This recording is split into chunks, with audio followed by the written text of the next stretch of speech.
Okay, let's get to Morgan Rielly. So 9 games since coming back from that knee injury. 3 assists, -5, 19 shots on goal. I did some extra digging. I couldn't believe and I forgot he hasn't scored a goal in 29 games this year. Coming off an incredible year, gets the big fat extension, newly engaged. He just doesn't look like the same Morgan Rielly. There's got to be something going on with the knee. Obviously, it's going to take some time. But what's your level of concern with Rielly right now? Um, it would be lower if it wasn't kind of a whole season long thing, and it's kind of almost going in the wrong direction so far.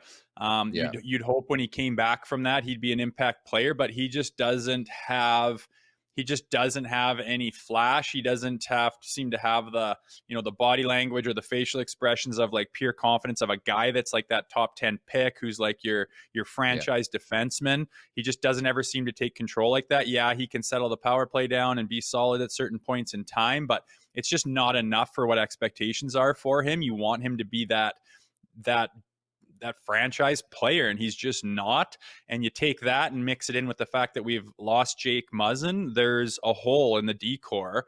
Yeah. It's not a gaping hole. They've shown that they can get it done. But if you're going to go 7 games against that Boston team right there, I think that if Mhm. I was, I don't really touch too much on the free agent, or I mean on the trade deadline and whatnot, and I like to move the pieces we have right now. And if you can add something great, talk about it then. But I'm starting to think like you might need to go shopping right now and try to get someone in there. And if that's a Luke Shen or something like that for a couple picks or something like that, I think that could very much work.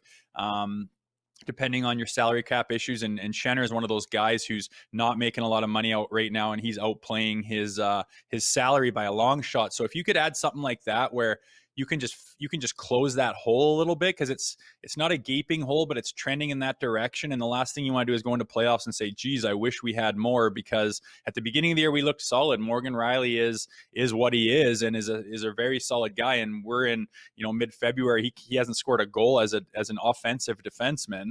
And Jake Muzzin is probably gone for the whole year. That's a big hit to that decor. And I think that if we're looking and trying to put something together, that's where I would look.